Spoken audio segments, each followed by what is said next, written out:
Alors, avec cette leçon, on aborde le tout dernier chapitre de l'année, le chapitre 9, qui est un retour vers la chimie organique. Donc, on va réutiliser les notions qu'on a vues au cours du chapitre numéro 6 et les appliquer à de nouveaux types de réactions. Alors, il va y avoir 3 leçons au total. La première porte sur l'activation des groupes caractéristiques, la deuxième sur la protection des fonctions, et la toute dernière leçon sera sur l'oxydoréduction en chimie organique. Alors, en ce qui concerne l'activation des groupes caractéristiques, on va avoir besoin de réutiliser les notions de nucléophilie et d'électrophilie. On va justement décrire des activations nucléophiles, puis des activations électrophiles. Alors, on va rentrer tout de suite dans le vif du sujet. Pensez, comme d'habitude, à aller sur le drive récupérer le document de cours avant de commencer le visionnage de la leçon. Logiquement, sur le document, j'ai laissé des blancs de taille suffisante pour que vous puissiez tout compléter dessus.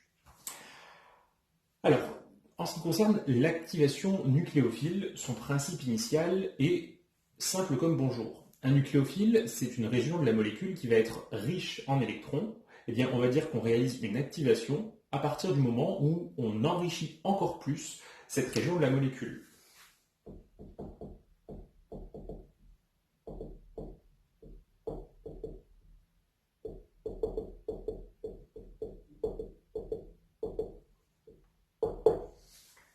Le fait d'augmenter comme ça la densité électronique sur un site nucléophile, ça va du coup provoquer localement une petite instabilité, ce qui va par conséquent donner plus de réactivité à ce site. Alors avant d'aller plus loin, on va tout de suite faire un rappel sur des notions qui sont assez reliées, assez proches, mais qu'il faut réussir à distinguer. On va faire le distinguo donc entre nucléophilie et basicité. Alors tout d'abord, en ce qui concerne le caractère nucléophile, pour pouvoir le mettre en évidence, j'ai choisi ici d'utiliser une équation de réaction qui va être relativement facile à comprendre, qui se base sur l'utilisation d'un mécanisme de substitution nucléophile bimoléculaire. On va comparer deux réactions. La première qui fait intervenir le thiométhanolate, CH3S-, qui va réagir sur un substrat qui est du iodométhane, CH3I. Dans cette réaction, CH3S- va jouer le rôle de nucléophile, l'iode de nucléofuge, et le carbone relié à l'iode sera le carbone électrophile. Au cours de cette réaction, on va donc former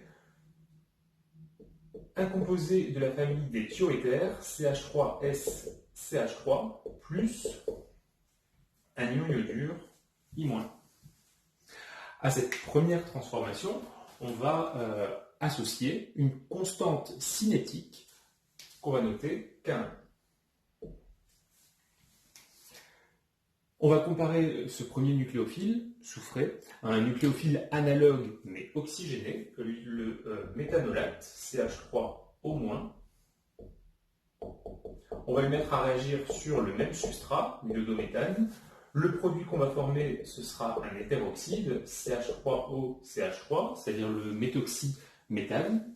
Et le groupe partant, c'est encore une fois un ion iodure. À cette deuxième réaction, qui passe aussi par un mécanisme SN2, on est sûr de ce mécanisme puisque le substrat utilisé est primaire.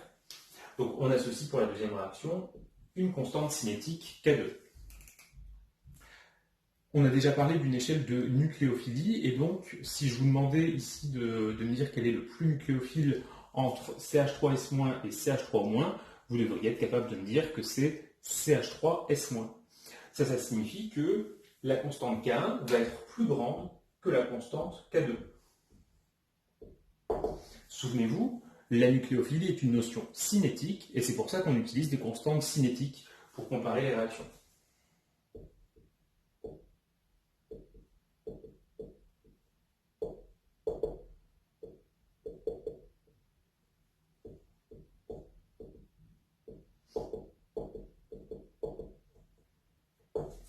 En l'occurrence, sur cet exemple, on peut être un petit peu plus quantitatif.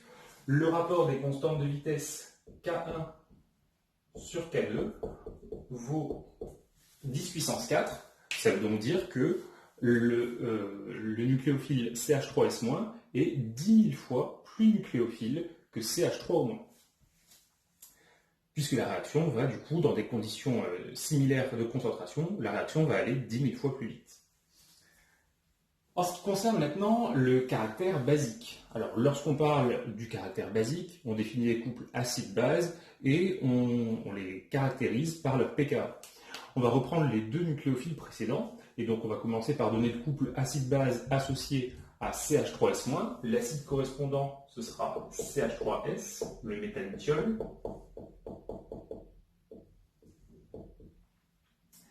Et concernant l'autre nucléophile, eh bien, le couple sera le couple méthanol-méthanolate.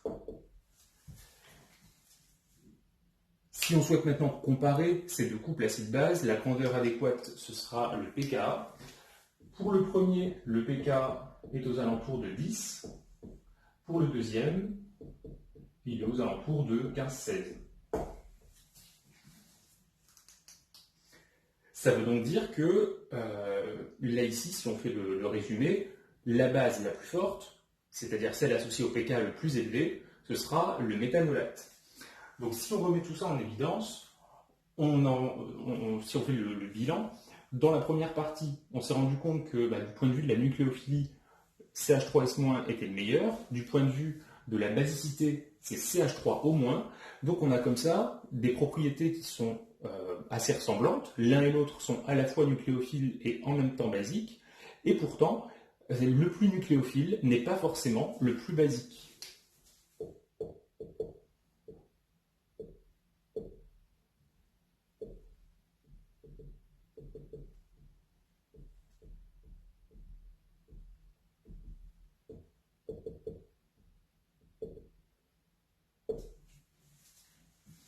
Et c'est même en général plutôt l'inverse, puisque un composé qui va être comme CH3- porteur d'un oxygène, plutôt électronégatif, va partager ses électrons moins facilement qu'un atome de soufre, pour lequel l'électronégativité est un peu plus faible. Pour conclure sur ce paragraphe, je vous ai mis une petite phrase, la déprotonation améliore la nucléophilie. Ça signifie que lorsqu'on compare un couple acide-base, la base est toujours plus nucléophile que l'acide conjugué. On reprend les deux exemples avec lesquels on a travaillé. En termes de nucléophilie, on peut donc dire que CH3S- est meilleur que CH3SH. Et même chose, CH3O- est meilleur que CH3OH. Pour pouvoir comprendre ça, on peut par exemple passer à des représentations de Lewis, ou en tout cas faire apparaître les doublés non liants. 2 doublés non liants sur le soufre, 3 sur le soufre chargé négativement. Il a donc une densité électronique plus élevée, et donc c'est logique qu'il soit meilleur nucléophile. Pour l'atome d'oxygène, qui est dans la même colonne que le soufre, les choses sont analogues. 2 doublés non liants dans CH3OH, 3 doublés non liants sur l'oxygène dans CH3-. Donc, on a une plus grande densité électronique sur l'oxygène et donc un nucléophile meilleur. Et ça, c'est très important parce que on est dans un paragraphe qui porte sur l'activation nucléophile. Donc, si on reprend par exemple le cas des alcools sur lequel on va travailler, eh bien, si on démarre du méthanol, CH3OH, qui a une nucléophilie présente mais plutôt faible, et qu'on souhaite augmenter cette nucléophilie, une méthode, ce sera par exemple de le déprotoner. Alors, avant d'entrer dans le vif du sujet sur les activations nucléophiles, un outil supplémentaire qui va nous permettre de comprendre certains aspects de transformation chimique. C'est ce que j'ai mis dans le paragraphe petit 3, théorie HSAB ou théorie des acides et des bases de Pearson, ou encore théorie des acides et des bases durs et mous. Alors Pearson, c'est un scientifique qui a utilisé la notion d'acide et de base. Ces définitions sont différentes de celles qu'on a vues en ce qui concerne Brønsted et Lewis. Pour Pearson, un acide, c'est assimilable à un électrophile et une base à un nucléophile. Et il a dit qu'il existait des composés à caractère plutôt dur, plutôt mou, et d'autres, bien sûr, entre les deux, qui ont un caractère intermédiaire. Si jamais on cherche à les caractériser, eh bien, on dira qu'une entité a un caractère dur, à condition qu'elle soit petite, peu polarisable. Évidemment, les deux vont de pair. Et que si elle est chargée, la charge doit être très localisée, ce qui interdit par conséquent la délocalisation par mésomérie.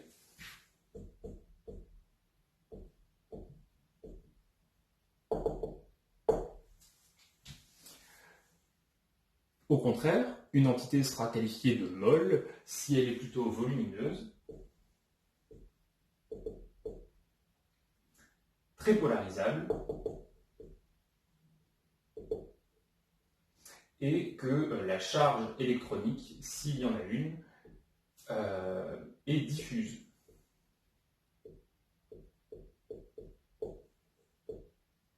Alors la charge peut être diffuse soit parce qu'elle est répartie sur un volume relativement grand, ça peut être le cas par exemple de l'ion iodure, ou alors parce qu'elle est délocalisée sur le squelette de la molécule par mésomélène. Alors à partir de ces considérations, je vous ai mis sur le document un tableau qui résume les principaux représentants des familles dures, mous et intermédiaires. Alors, tout d'abord, dans la colonne des composés à caractère dur, eh bien, on va trouver les atomes qui sont plutôt petits. Ça veut dire qu'on va regarder avant tout en haut à gauche de la classification périodique. J'ai dit une bêtise. Ceux qui sont en haut à gauche sont... Oui, si, c'est ça, c'est bien les petits. Non, j'ai pas dit de bêtises. Donc, en haut à gauche de la classification périodique. Et en ce qui concerne les bases à caractère dur, eh bien, pour que les atomes soient petits, peu polarisables avec des charges localisées, ça veut dire qu'on prend des atomes qui sont très électronégatifs, donc ceux-ci vont être plutôt en haut à droite de la classification périodique. Les composés à caractère mou vont, pour les bases, être des atomes qui sont plus volumineux, donc on a des composés qui contiennent du soufre, donc avec l'éthiol et l'éthiolate. Et en ce qui concerne les acides, alors j'aurais peut-être dû laisser un petit peu de place pour l'écrire. Lorsqu'on a par exemple CH3I,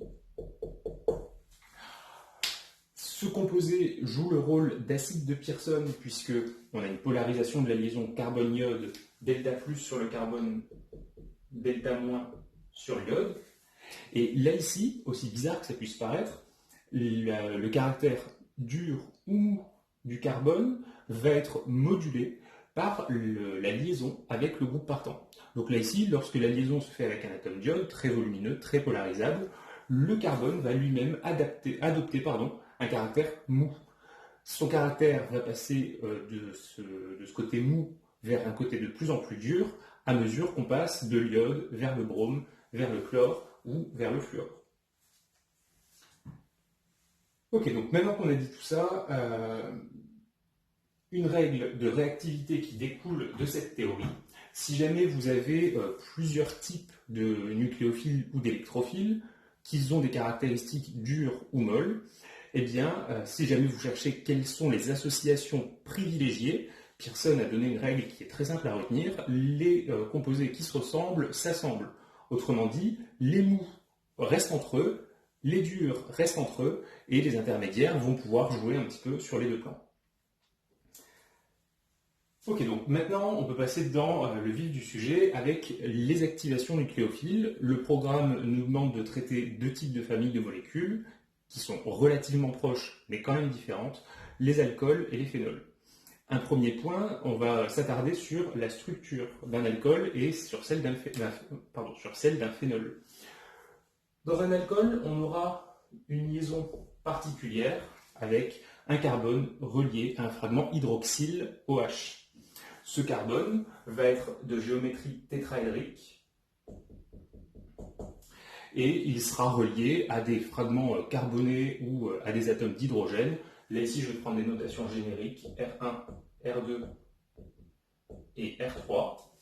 Un alcool peut éventuellement être porteur d'un carbone asymétrique ici, avec R1, R2 et R3 qui sont l'hydrogène ou différents de l'hydrogène, ça définira comme ça la classe de l'alcool.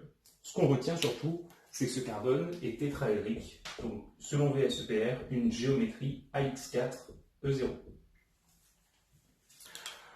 Les phénols sont caractérisés par le fragment hydroxyle relié à nouveau à un atome de carbone, mais ce carbone va être engagé dans ce qu'on appelle un cycle aromatique. Les cycles aromatiques, ce sont les cycles dérivés du benzène. Là, c'est un petit peu trop pour un seul carbone. Hop. Voici. Donc là, je l'ai représenté en topologique. Évidemment, là ici, ce sont des liaisons CH. Et vous voyez qu'une première distinction apparaît. Le carbone porteur de la fonction hydroxyle, eh bien, il est de géométrie AX3E0. Donc, il est trigonal plan. Il ne peut pas être asymétrique. Et cette différence de géométrie, il y a une différence d'arrangement des orbitales moléculaires qui se cachent derrière. Ça va imposer obligatoirement de légères différences en termes de réactivité. Donc les alcools et les phénols ne sont pas des frères jumeaux, il faut bien les séparer dans vos esprits. Ils ne vont pas réagir exactement de la même façon, même si il va quand même y avoir un certain air de famille. Alors justement, passons au cas des alcools. Alors, on a vu tout à l'heure dans la première partie que si on avait un alcool, une bonne façon d'activer sa nucléophilie, c'était de le transformer en ion alcoolate. Alors, on va commencer par écrire le couple et le pK associé pour les alcoolates. Donc, si j'écris un alcool de façon générale, ROH, ça ce sera la forme acide, et RO- sera la forme basique. On peut noter le vocabulaire. ROH, c'est l'alcool, et RO-, l'ion alcoolate.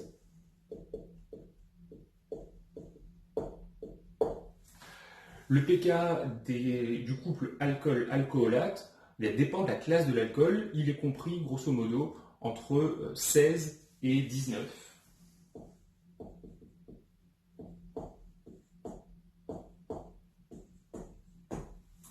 Et on remarque, en comparant des valeurs tabulées, que le pK d'un alcool primaire, je vais noter ça pK1 entre parenthèses, va être inférieur au pK d'un alcool secondaire, lui-même en général inférieur au pK d'un alcool tertiaire.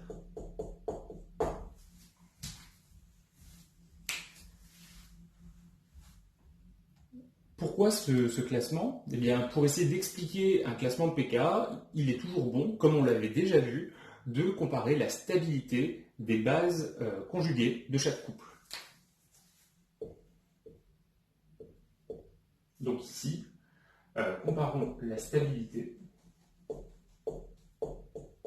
des bases conjuguées, c'est-à-dire des ions alcoolates.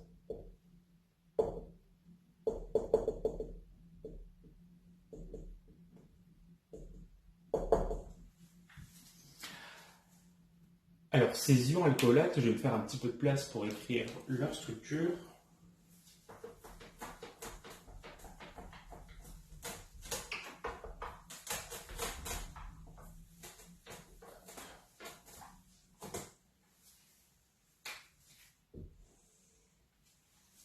Ces ions alcoolates, ils peuvent être de plusieurs formes, soit un alcoolate primaire, qu'on va noter RCH2O-. On peut prendre un alcoolate secondaire, R1CH au moins R2, ou tertiaire, R1, R2, R3 au moins. Dans cette représentation, dans ces représentations, à chaque fois, les groupements R que je mets sont différents de l'atome d'hydrogène.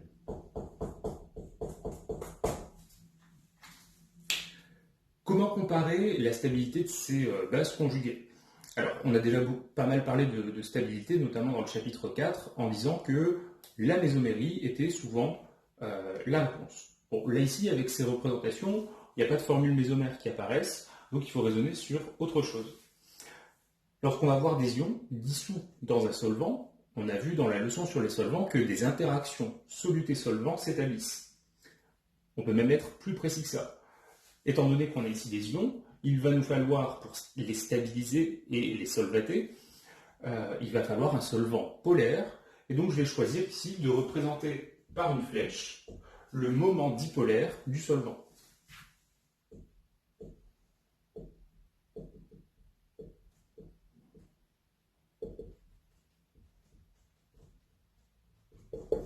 Vous vous souvenez, le moment dipolaire, il est toujours dirigé dans le sens du pôle moins vers le pôle plus. Donc là, ici, à la base de la flèche, on a une charge moins, ou delta moins, et au niveau de la pointe, une charge plus ou delta plus.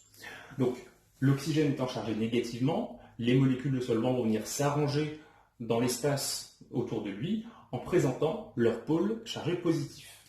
Lorsqu'on a un alcool primaire, vous voyez que autour de l'atome d'oxygène, on a une zone très dégagée, et donc on va pouvoir mettre un grand nombre de molécules de solvant. À chaque fois qu'il y a cette pointe de flèche près de l'oxygène au moins, il y a une interaction entre une charge plus et une charge moins, c'est-à-dire une interaction stabilisante qui va favoriser la stabilité de la base. Lorsque l'alcool est secondaire, eh bien, on va mettre un petit peu moins de molécules de solvant parce qu'il y a une répulsion stérique induite par les chaînes R1 et R2. Et lorsque l'alcool est tertiaire, alors là, ça devient catastrophique, on peut mettre encore moins de molécules de solvant.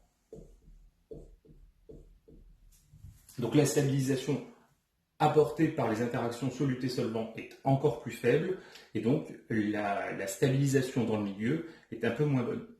Gardez en tête que là, ici, j'ai représenté des schémas en 2 dimensions qui ne tiennent pas compte de la géométrie. Si on voulait être plus rigoureux, il faudrait bien sûr représenter les liaisons dans l'espace pour montrer toutes ces interactions. La conclusion de l'analyse de ce schéma, c'est donc de dire que un ion alcoolate primaire va être plus stabilisé, donc plus stable, qu'un secondaire, qu'un tertiaire. Et on sait qu'une espèce qui est une base stable, c'est-à-dire faible, est associée à un pKa plus petit. C'est pour ça qu'on aura, pour l'ion méthanolate, le pKa le plus petit de tous les alcools, enfin de tous les alcoolates, puis par exemple l'ion éthanolate, et ainsi de suite. Pour conclure sur ce paragraphe concernant le pKa des alcools alcoolates, je vous ai mis une petite remarque que j'ai remise ici. Le pKa d'un couple acide-base en chimie organique va varier lorsque le solvant varie. Alors remettons un peu les choses dans leur contexte. On a beaucoup utilisé la notion de pKa quand on a fait des transformations acido-basiques, et là systématiquement le solvant c'était l'eau. Donc on n'avait aucun problème. Les interactions soluté-solvant faisaient toujours intervenir le même solvant qui était pris par conséquent comme référence. Lorsqu'on fait de la chimie organique, eh bien, des solvants organiques, il en existe énormément, et donc les interactions soluté-solvant vont être de nature différente, d'intensité différente. Par conséquent, les stabilisations des bases vont être, pour une même base, par exemple si on prend l'ion tertiobutanolate, eh bien, sa stabilisation par interaction soluté-solvant va être différente entre le DMSO, le DMF, l'acétone, etc. Une illustration quantitative de ce que je vous dis ici, justement avec le tertiobutanolate, le pKa communément donné pour le couple TBUOH-TBU au moins se situe aux alentours de 19. Cependant, lorsqu'on prend un exemple particulier de solvant, le DMSO, alors le DMSO pour diméthylsulfoxyde, il a cette structure.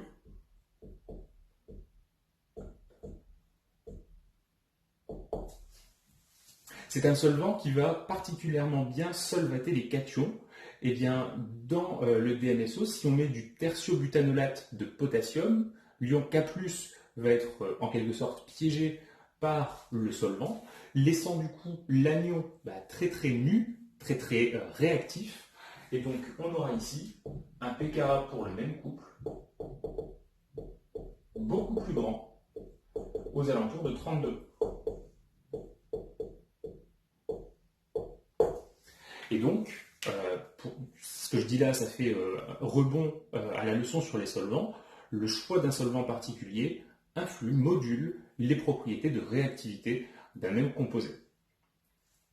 Alors, dans le petit paragraphe suivant, gamma, on parle maintenant d'un autre couple acide-base, celui analogue au couple alcool-alcoolate, mais cette fois pour les phénols, ce sera le couple phénol-phénolate. On dit aussi parfois à la place de phénolate, phénate.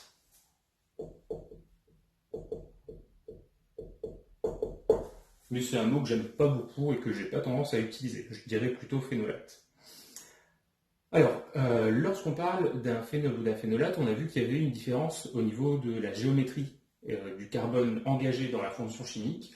Et donc, si on veut donner une notation générique pour un phénol, on pourrait le noter AROH. Dans cette notation, AR désigne un cycle aromatique.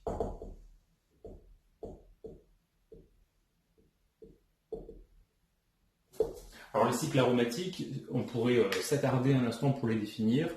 Simplement, ce que vous pouvez retenir, c'est que ça peut correspondre à un cycle benzyle, C6H5, mais ça peut aussi correspondre à un cycle benzyle substitué ou à d'autres types de cycles qui ressemblent structurellement à ça.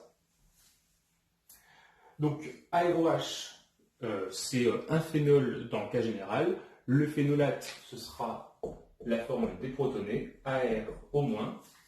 Et en termes de pKa pour ce couple, eh bien, on est bien plus bas qu'en ce qui concerne les alcools. On est plutôt aux alentours de 8 à 11.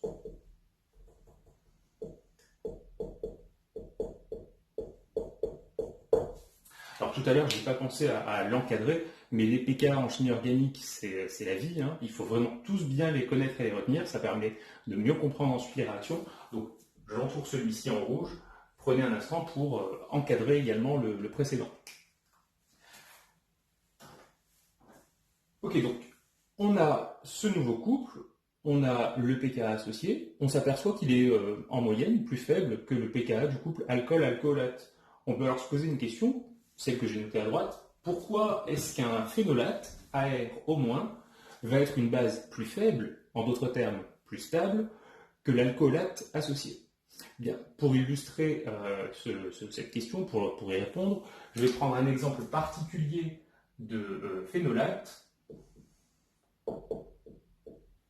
Donc phénolate, c'est un nom générique pour désigner ce type de composé, mais c'est aussi un nom particulier. C'est cet ion-là, la base conjuguée du phénol.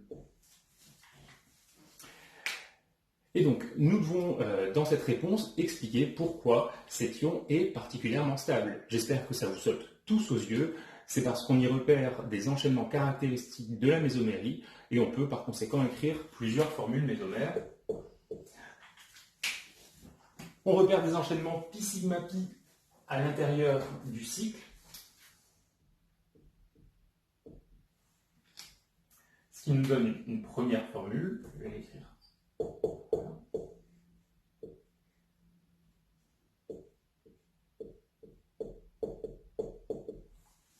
Mais on repère aussi des enchaînements n sigma pi, ce qui nous permet de délocaliser la charge moins à l'intérieur du cycle.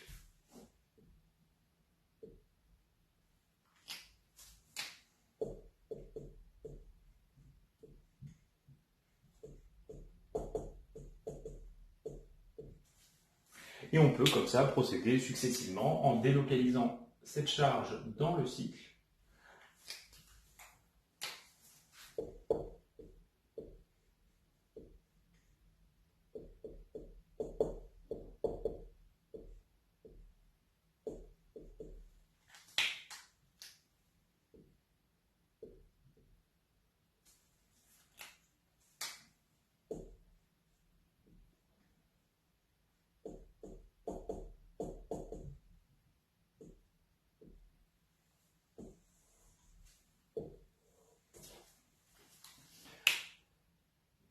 Une fois qu'on a dessiné ça, on rajoute une petite phrase pour dire que pour une entité chimique, plus il y a de formules mésomères, plus la stabilité est forte. Et ici, on voit qu'on en a dessiné plusieurs. Donc, on a une stabilité grande pour l'ion phénolate et plus généralement pour la famille des ions phénolates.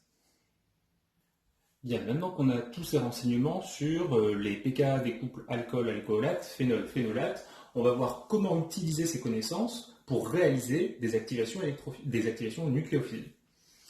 L'idée, comme on l'a vu, c'est de passer d'un alcool ou d'un phénol vers la base conjuguée correspondante. Il va y avoir deux types de méthodes. Une première, que j'ai mis dans le paragraphe alpha, qui est commune aux alcools et aux phénols. Pour cette méthode, on va utiliser une base que je vais noter dans un premier temps B-, donc une notation générique, puis ensuite on donnera sur la droite là, des exemples de bases, les pK associés, etc. Et on verra ensuite donc la méthode qui est caractéristique des alcools. Alors lorsqu'on souhaite déprotoner un alcool, je vais prendre ici, une fois n'est pas coutume, des notations génériques. Je vais noter l'alcool ROH, la base B-, Je vais lui donner un doublet non liant pour qu'elle puisse l'utiliser afin d'arracher le proton de l'alcool. On va alors avoir au cours d'un mécanisme réactionnel qui est obligatoirement écrit avec une flèche dans les deux sens, c'est-à-dire pour un acte élémentaire acido-basique, il y a toujours un caractère renversable de l'acte élémentaire. Évidemment, hein, soit ce sera un équilibre favorable au produit, soit réactif, ça dépendra de l'intervalle entre les pKa utilisés. On obtiendra alors l'alcoolate RO- et la base B- protonée, c'est-à-dire BH. Alors en général, là ici c'est vraiment un schéma réactionnel très simple. En général, la base B- n'est pas comme ça uniquement sous forme anionique dans le milieu réactionnel. Elle est associée à un contre-ion, très souvent du potassium, du sodium. Donc on pourrait rajouter, si on le voulait, un cation métallique N+, qui se retrouverait ici, à côté de l'ion alcoolate pour assurer l'électroneutralité. En ce qui concerne les phénols, eh bien, il n'y a rien qui change, si ce n'est qu'au lieu de mettre un radical R, on va mettre un radical aromatique AR.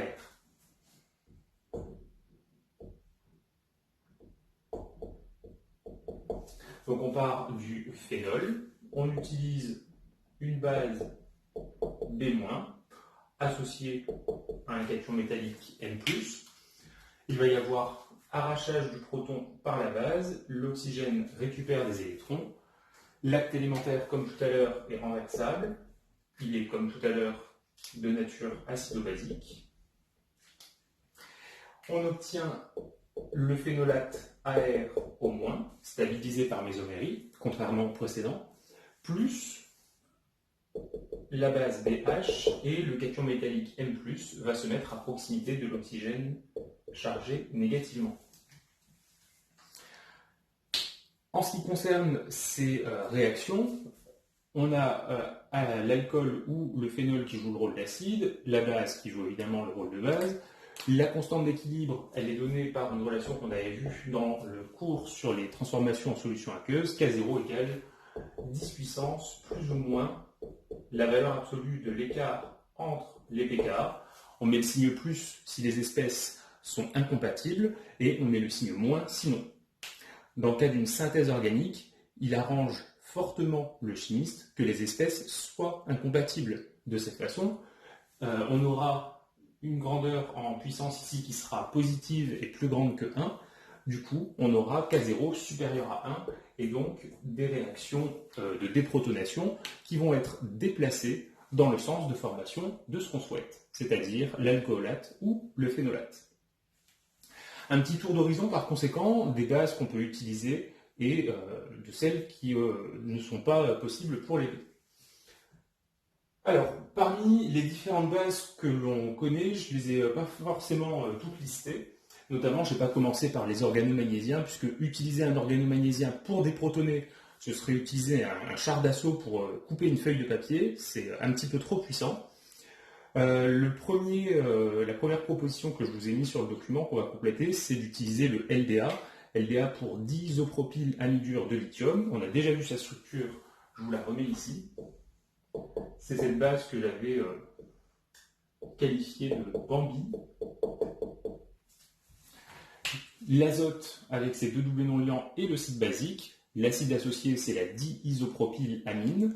Et le pKa du couple diisopropylamine-diisopropylamidure se trouve aux alentours de 35. En ce qui concerne les alcools, le couple alcool-alcoolate est aux alentours de 16-19. Il est bien plus faible. Donc, est-ce qu'on peut utiliser le LDA pour déprotoner un alcool? La réponse est oui, sans aucun problème. La déprotonation sera quantitative. Et qui peut déprotoner un alcool peut déprotoner un phénol, puisque leurs pKa sont plus petits. Donc, on peut aussi l'utiliser dans le cas des phénols. Ensuite, en haut de la page numéro 5, on parle des hydrures métalliques.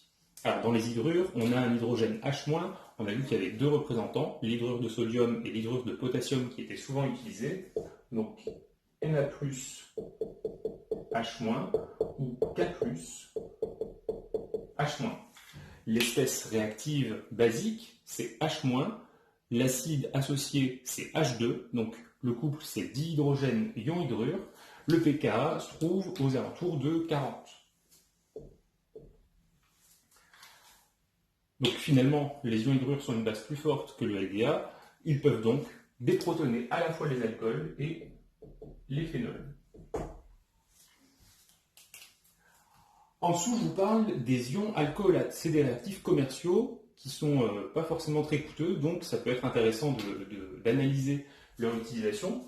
Lorsqu'on les trouve, on aura par exemple des alcoolates associés à des métaux. Traditionnellement, on peut utiliser de l'éthanolate de sodium. Certains disent aussi éthylate de sodium. On peut aussi utiliser le tertiobutanolate de potassium.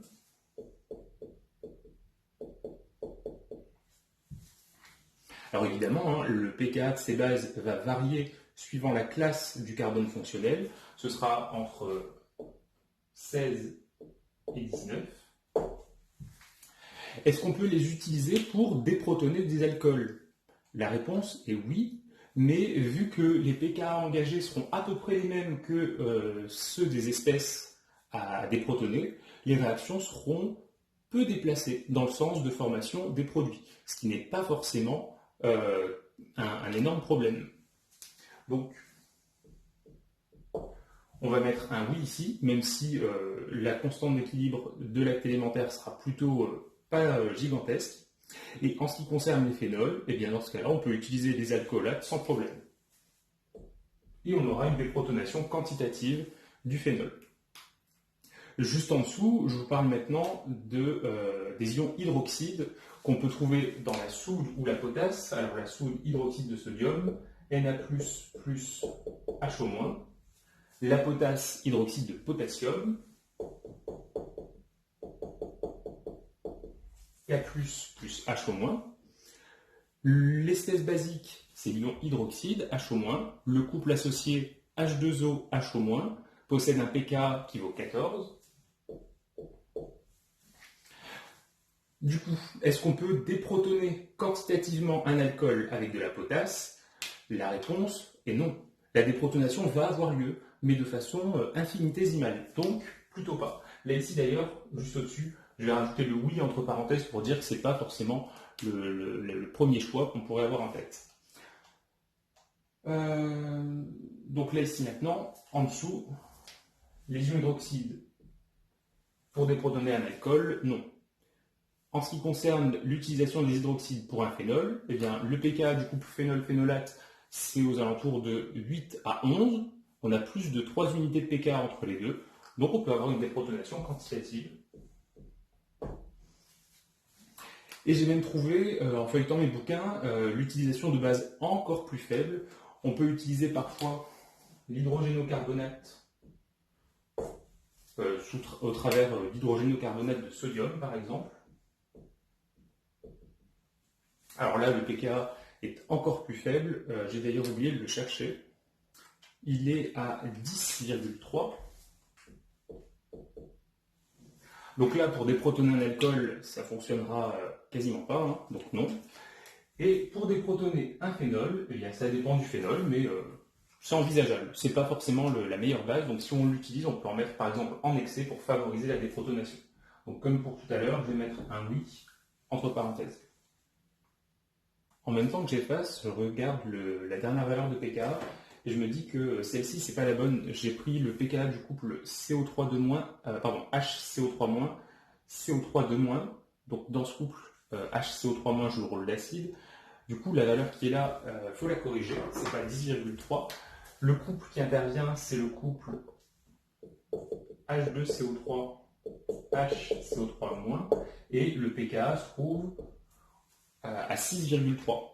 Ce qui veut dire que pour déprotoner un alcool, sûrement pas. Pour déprotoner un phénol, on va laisser ce oui entre parenthèses, puisque j'ai vu que c'était utilisé, hein, mais en tout cas, si on ne met pas un large excès de base, on ne risque pas de déplacer les équilibres dans le sens de déprotonation.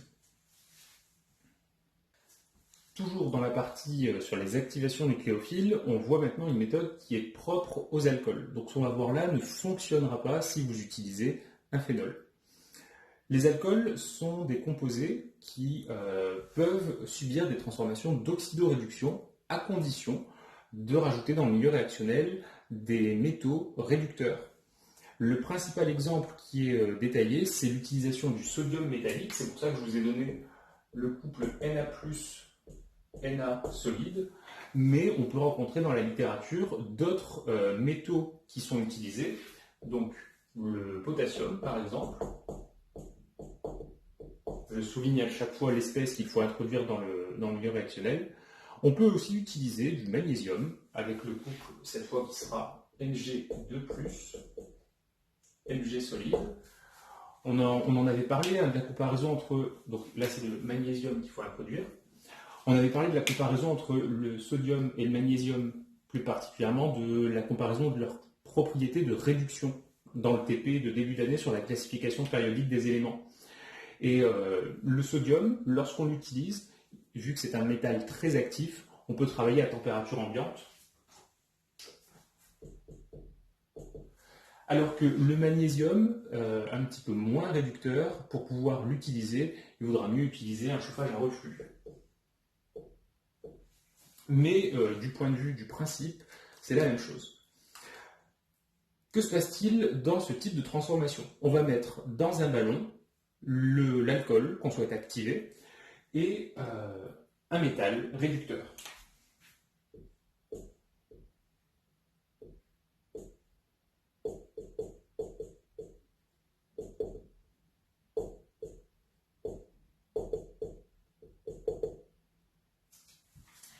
À partir de là, pour expliquer ce qui se passe, on va écrire plusieurs équations de réaction.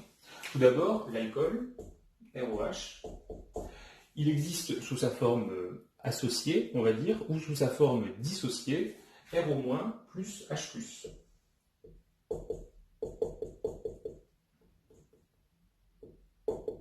Bien sûr, cette réaction, elle ressemble à c'est la dissociation de l'acide. La constante associée, c'est le Ka.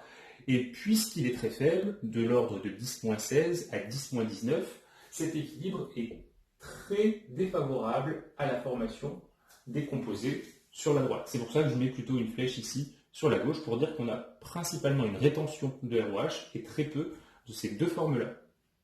Les ions H+, peuvent être réduits selon la demi-équation 2H+, plus 2 électrons,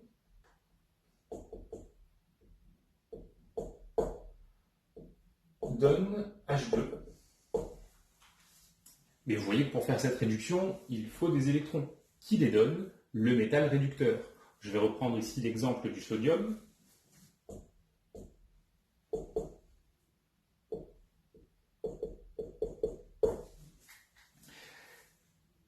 Et donc, ce qui va se produire, c'est que dans le milieu réactionnel, vous allez avoir une quantité infinitésimale de H+.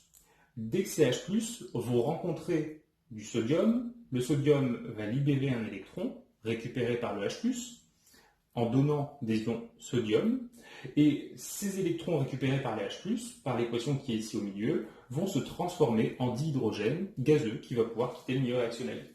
Si on veut faire un bilan de ce qui se passe, eh bien on va faire la somme de ces trois équations de réaction en disant que l'alcool ROH peut réagir avec deux atomes de sodium métallique pour donner un alcoolate RO- Na+, plus H2, et je me dis que j'ai un problème de stoichiométrie. Il faut que je prenne ici, sur la gauche, deux molécules d'alcool. Comme ça, ces deux molécules d'alcool libèrent 2 H+, qui s'associent avec deux électrons libérés par 2 Na+. Là, ici, c'est bon. Donc là, ici, on utilise des métaux actifs réducteurs pour activer les alcools en alcoolate. Vous voyez que le résultat qu'on obtient au final, c'est bien un alcoolate associé à un contre-ion. Ok, maintenant qu'on est au point concernant les réactions d'activation nucléophile des alcools et des phénols, on va pouvoir passer à une réaction qui est un classique incontournable de la chimie organique, la synthèse des hétéroxydes de Williamson. Alors Williamson, c'est un chimiste qui a travaillé il y a déjà quelques temps, qui a fait une synthèse en 2 étapes. Ce qu'il a fait, lui, dans un premier temps, c'est qu'il a pris de l'éthanol et il a traité l'éthanol par du potassium métallique. Lors de cette réaction, comme ce qu'on vient d'expliquer ici, il a réalisé en fait une activation nucléophile de l'éthanol pour obtenir de l'éthanolate de potassium.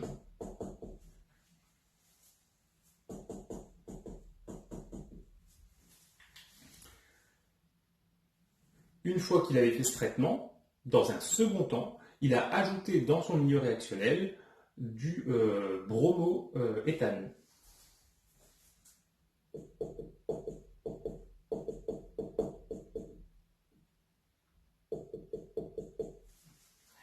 La réaction qui s'est produite, on va essayer de la décrypter.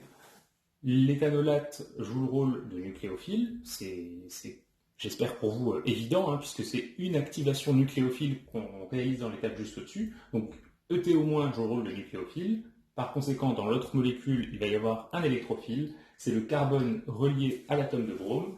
La réaction qui a lieu va permettre une substitution nucléophile. On va former ET au ET et libération du groupe partant BR-.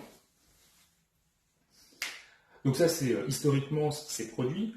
Et par généralisation, un petit peu par abus de langage, on appellera aujourd'hui synthèse de Williamson une synthèse d'éthéroxyde qui passe par 2 étapes. L'activation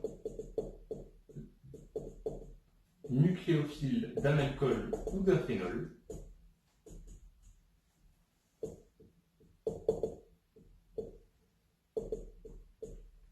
Cette activation nucléophile pouvant être faite soit à l'aide d'un métal actif ou éventuellement par déprotonation. Et dans une étape numéro 2, une substitution nucléophile qui va permettre de remplacer le groupe partant et de former l'éthéroxyde.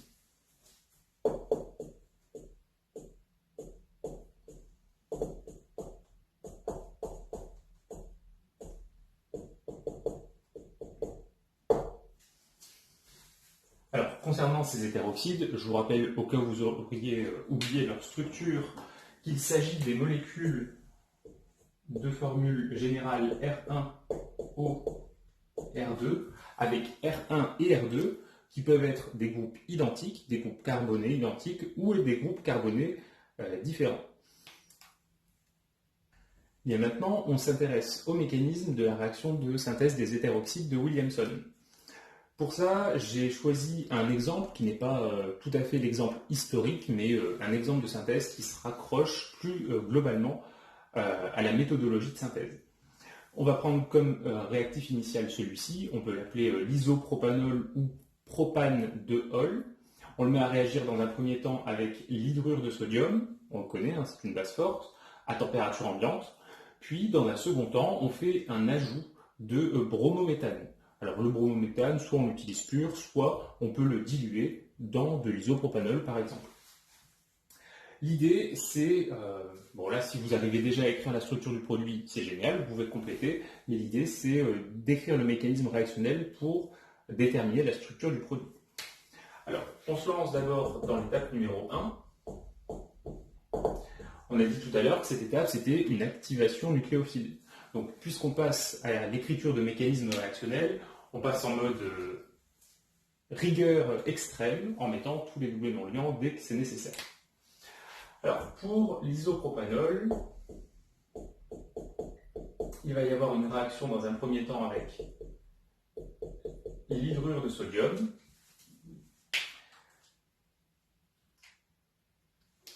L'ion hydrure va jouer le rôle de base et venir capter le proton acide de l'alcool. L'oxygène de l'alcool récupère alors un doublet électronique sous forme de doublet non liant. Je vais écrire tout ça sur la même ligne. Donc cet acte élémentaire, c'est un acte d'activation nucléophile acido-basique. C'est donc forcément un acte élémentaire renversable. On va former l'ion alcoolate associé, qui va être par conséquent associé au cation Na+, plus une molécule de dihydrogène qui va quitter le milieu réactionnel sous forme de gaz. Ah, ça quitte le milieu réactionnel sous forme de gaz. Donc ça veut dire qu'une fois que la molécule est sortie du ballon, la réaction ne peut pas revenir en arrière. Donc, pour cet exemple particulier, la réaction en sens retour n'est pas possible.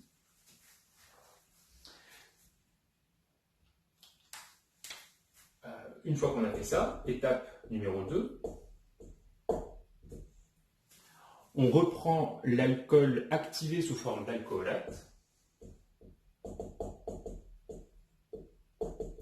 et on va ajouter le bromométhane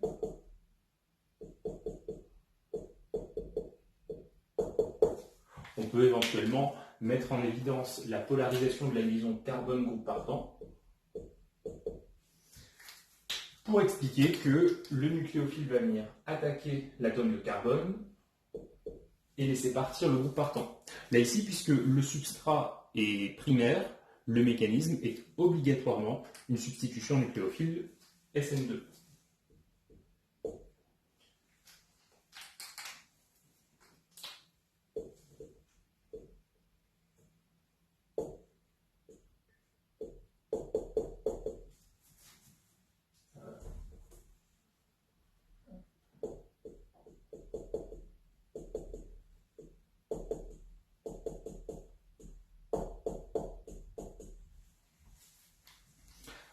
On obtient donc cet hétéroxyde, libération du groupe partant Br-. Ah tiens, d'ailleurs, Br-, on sait que c'est à la fois un bon nucléofuge, mais aussi un bon nucléophile. Peut-on envisager que Br- vienne attaquer le carbone ici, lié à l'atome d'oxygène, qui porte une charge partielle que je vais noter delta'+. Peut-on envisager l'attaque de Br- ici? Si cette attaque avait lieu, il faudrait que CH3 au moins s'en aille pour revenir, ou CH3 au moins, pardon, ou le fragment isopropanolate pour revenir à l'étape d'avant. Le fait d'envisager cette réaction, pourquoi pas, hein. Cependant, ici, un ion alcoolate, que ce soit l'isopropanolate ou le méthanolate,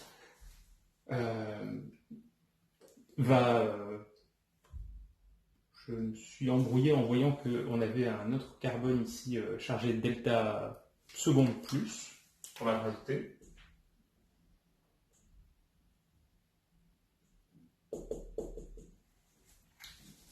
Donc je reprends. L'ion bromure peut soit attaquer ce carbone chargé delta plus, soit celui-ci. Dans un cas comme dans l'autre, le groupe partant qui s'en irait, ce serait un ion alcoolate. Un ion alcoolate a un pK élevé, aux alentours de 16 à 19. C'est donc une base qui n'est pas faible, c'est même une base plutôt forte. Par conséquent, c'est un très mauvais groupe partant. Ça signifie donc que, pour cet acte élémentaire-là, on peut envisager intellectuellement de le faire dans les deux sens. Cependant, la réaction en sens retour est très défavorisée. Et donc, on pourrait comme ça mettre seulement une toute petite flèche sur la gauche pour dire que, très préférentiellement, on va accumuler de l'hétéroxyde dans le milieu réactionnel avec très très peu de réactions en sens retour. Toujours concernant Williamson, en ce qui concerne le solvant, eh bien, j'ai trouvé toutes sortes. On peut utiliser aussi bien du THF que de l'acétonitrile, que j'ai noté ACN, CH3C triple liaison N. On peut utiliser du toluène, du THF, etc. Ça veut donc dire que c'est une réaction qui est assez robuste. Et donc, si on a un substrat un petit peu délicat à solubiliser, on pourra comme ça choisir le bon solvant et la réaction a toutes les chances de fonctionner. En termes de rendement, c'est tout à fait honorable. Les plus mauvaises synthèses de Williamson sont aux alentours de 50%, alors que les meilleures sont quantitatives. 90% pour un chimiste organicien, c'est vraiment quelque chose qui est pas mal du tout. Encore un petit point concernant cette transformation. Dans le cas où le composé utilisé dans l'étape numéro 2 comporte une liaison carbone-halogène, c'est-à-dire dans le cas où l'halogène joue le rôle de groupe partant.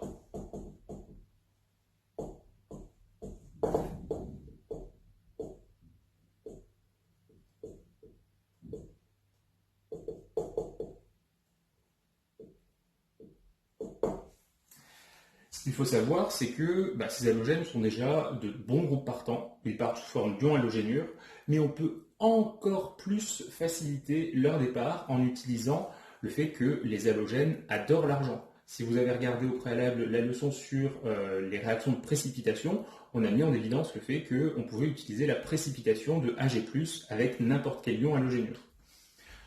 On peut utiliser donc de l'oxyde d'argent, Ag2O, qui va nous permettre d'obtenir dans le milieu réactionnel des ions Ag+. Et lorsqu'on a un groupement halogéné, par exemple du brome, il va y avoir une interaction assez forte entre le brome et l'ion Ag+.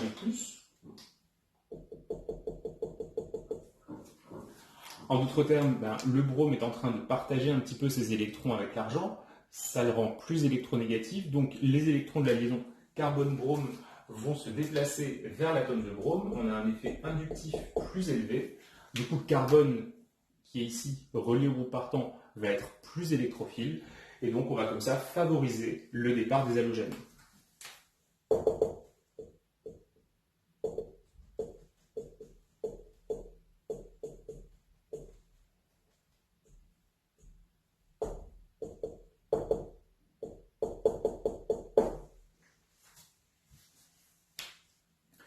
Pour conclure, ce mécanisme qui a été proposé, je l'ai écrit en utilisant une SN2, puisque le substrat qui était utilisé était un substrat primaire.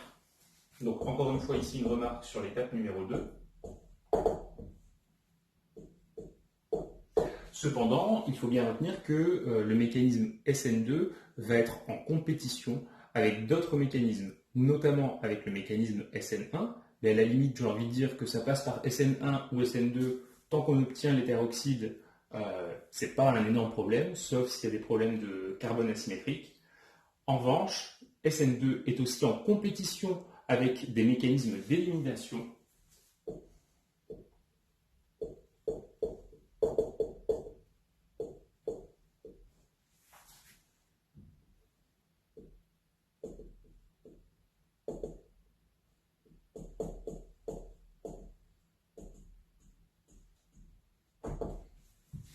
On en avait parlé à la fin de la leçon, c'était C6L3, qui portait justement sur substitution nucléophile et élimination. Et on avait conclu cette leçon en disant que plus le substrat avait un carbone fonctionnel de classe élevée, plus c'était favorable aux réactions d'élimination. Donc si on utilise un réactif primaire, avec X qui va jouer ici le rôle de groupe partant, je vais écrire carrément GP, voilà. Donc si on utilise ça, le carbone est primaire, ça favorise le mécanisme SN2, et donc la réaction de Williamson.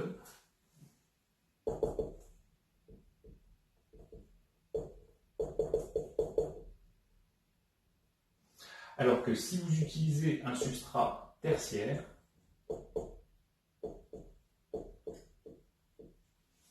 et bien dans ce cas-là, l'encombrement du carbone porteur du groupe partant va favoriser une réaction d'élimination qui n'est pas ce qui est souhaité dans le cas où on veut faire un hétéroxyde.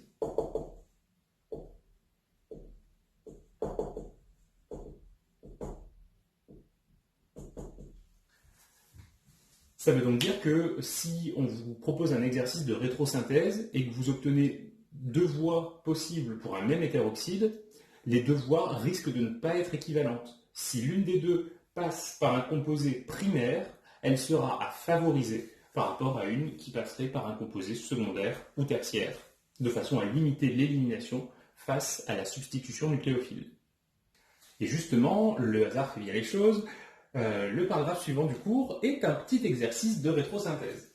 Alors, je vous ai mis simplement trois noms de molécules. Le but, c'est de proposer la voie de synthèse la plus judicieuse, passant par la méthodologie proposée par Williamson. Et donc, on commence dans un premier temps avec l'éthoxyéthane. On commence par noter la structure de la molécule cible.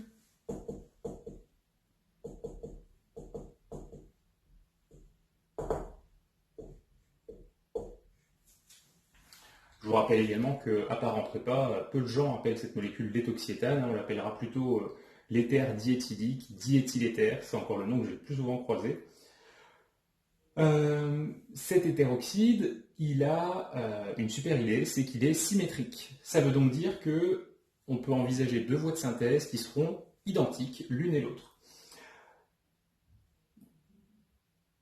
Concernant ces voies de synthèse, on va donc imaginer qu'on a bien sûr utilisé initialement un alcool, de l'autre côté un fragment porteur d'un groupe partant. Si on voulait faire un petit peu de méthodologie rétrosynthétique, on dirait qu'on fait une déconnexion, par exemple ici,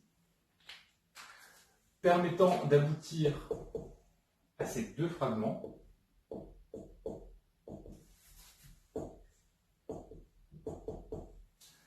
Alors, ici, vous voyez que les électrons de la liaison qui a été déconnectée, je les ai mis du côté de l'atome d'oxygène, vu que c'est l'atome le plus électronégatif, et en plus ça tombe bien, puisque ça nous donne ceci, qui est du coup un ion alcoolate, et c'est justement ce qu'on a appris à former.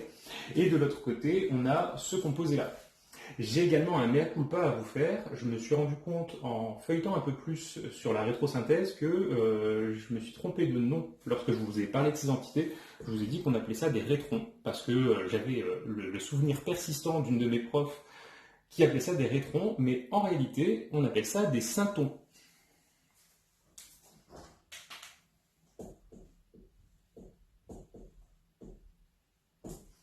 Donc je vais essayer de chasser cette idée fausse de ma tête. Je vous invite à faire la même chose. Et donc, on va adopter ce nouveau vocabulaire, qui est le vocabulaire correct. Donc, on a ici deux syntons. Le synton ion éthanolate, eh bien, ça, c'est un composé qui peut être facilement préparé.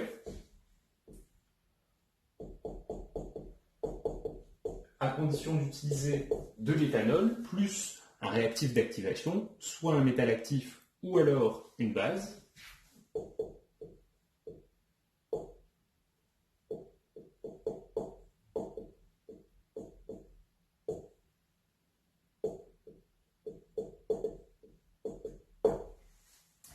Et concernant l'autre synton, qui correspond pour le moment à l'écriture d'un carbocation, on a vu que l'équivalent synthétique, c'était de se dire qu'on va relier sur le carbone chargé ici positivement un groupe partant.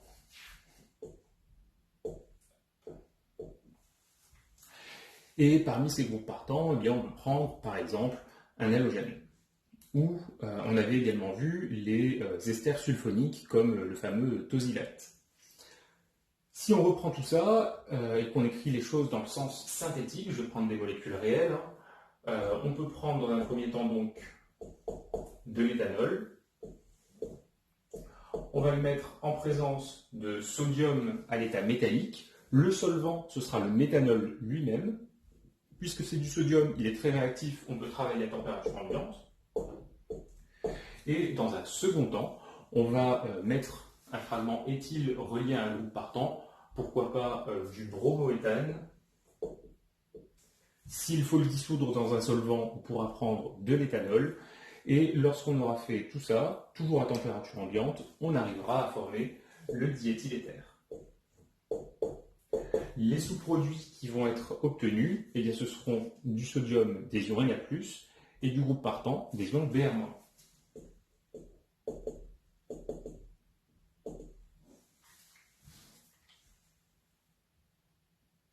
Pour l'exemple suivant, l'exercice suivant, on nous parle du phénoxyéthane. Alors l'éthane, ça c'est pas très dur à écrire, et phène-oxy, phène ça ressemble à phényl, oxy c'est l'oxygène. On met donc ici un atome d'oxygène et il est relié à un fragment phényl. Fragment phényl, tiens, pour une fois, vous allez comprendre pourquoi, je vais le développer.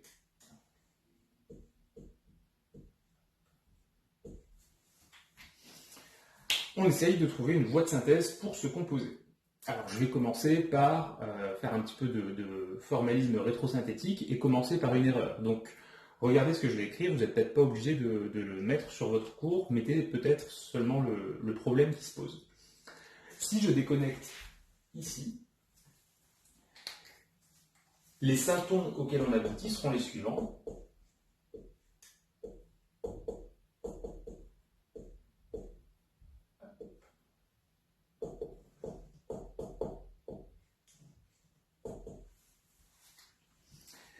Et l'alcoolate qui est là, on sait le préparer sans problème. Le composé qui est ici, si on devait proposer un équivalent synthétique, on mettrait comme habituellement un atome qui serait électronégatif et bon groupe partant. Pourquoi pas un atome de brome. Et est-ce que vous voyez le problème qui apparaît? Ce problème, je le vois de façon récurrente dans les DM de rétrosynthèse que je corrige en ce moment. Le voici. Le nucléophile, c'est l'alcoolate.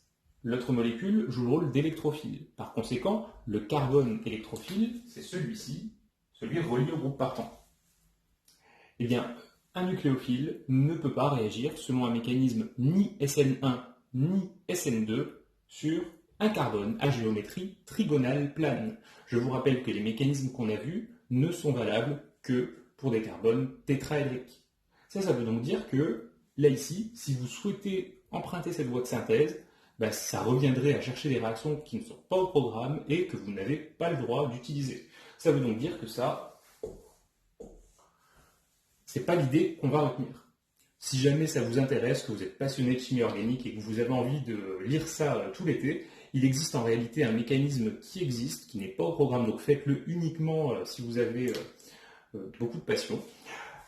C'est des mécanismes de substitution nucléophile aromatique, SN-AR. Donc finalement, vu que la déconnexion à cet endroit n'est pas la bonne, on va déconnecter de l'autre côté.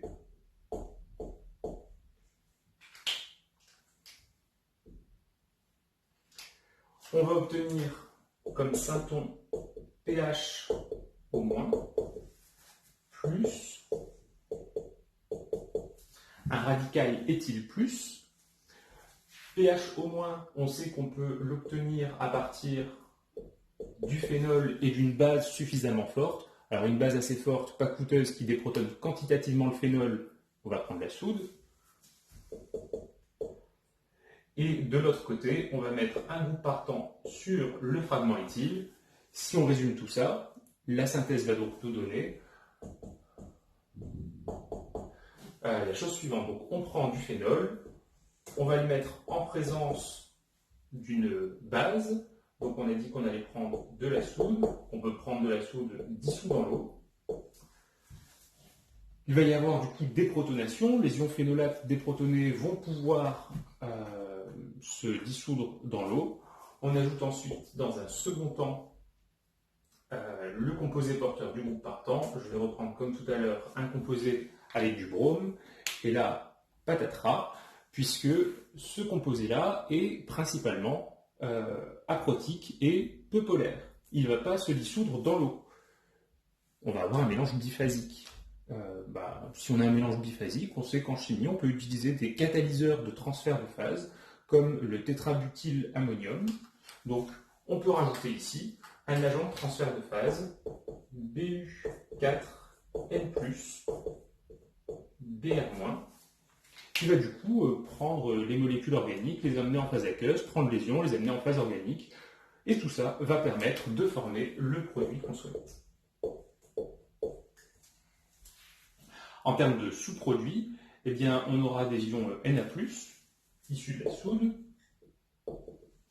On aura H- qui capte un proton, donc ça donne de l'eau, ça va, c'est pas très toxique. Et on aura le catalyseur de transfert de phase qui sera régénéré à la fin de chaque acte élémentaire, donc qui sera ensuite acheté à la poubelle. Et les ions bromure libérés ici. Je marque CTP pour catalyseur de transfert de phase. Pour le dernier exemple de cet exercice, on considère le 1-méthoxy, 1-méthylpropane. Meth et prop, 1-méthoxy, 1-méthyle. Voilà ce que ça donne. Donc là, vous avez la chaîne propane, que je numérote 1, 2, 3. Le fragment qui est ici, c'est ce qu'on appelle méthoxy, méthyloxygène, et on a aussi un fragment méthyle.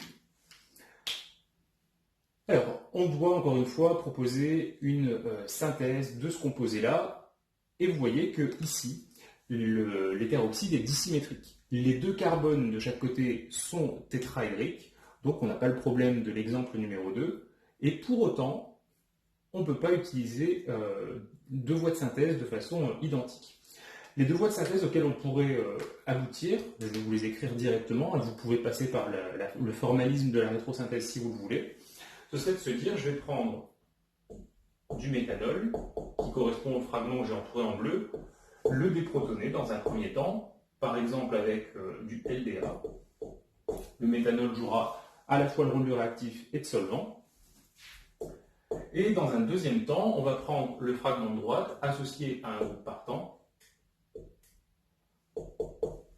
de l'iode pour changer, et lorsqu'on fait cette réaction, on obtient le produit hétéroxyde. On pourrait envisager la déconnexion de l'autre côté, c'est-à-dire que l'atome d'oxygène ne pas l'attribuer au fragment méthyle, mais l'attribuer au reste de la molécule. On aurait alors cet alcool-là initial. Il faudrait dans un premier temps le déprotoner. On peut prendre encore une fois le LDA. Et ensuite, eh bien, le rattacher à un fragment méthyle, par exemple en prenant de l'iodométhane. Et on obtiendrait principalement le même hétéroxyde. Une de ces deux voies est à privilégier sur l'autre, et la raison, c'est la compétition entre substitution nucléophile et élimination qu'on a évoquée à l'étape numéro 2.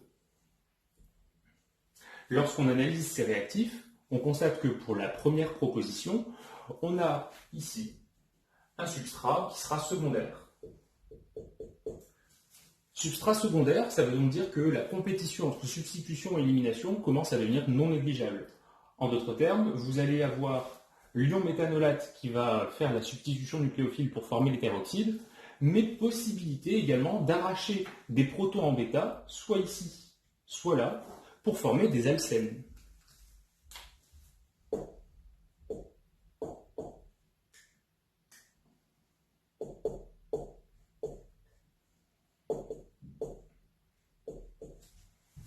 Et là, vous voyez qu'on a 3 alcènes possibles suivant la position des groupements méthyle au moment de l'arrachage. Donc finalement, cette première voie de synthèse, avec tous ces alcènes possibles, ça va diminuer le rendement. Globalement, c'est une voie qui n'est pas à favoriser. En revanche, dans la deuxième étape, le carbone fonctionnel ici est un carbone primaire. Par conséquent, c'est strictement impossible de faire des réactions de bêta-élimination, tout simplement parce que dans l'iodométhane, il n'y a pas de carbone en bêta, et donc ça permet d'obtenir ce composé-là avec un rendement qui sera forcément meilleur.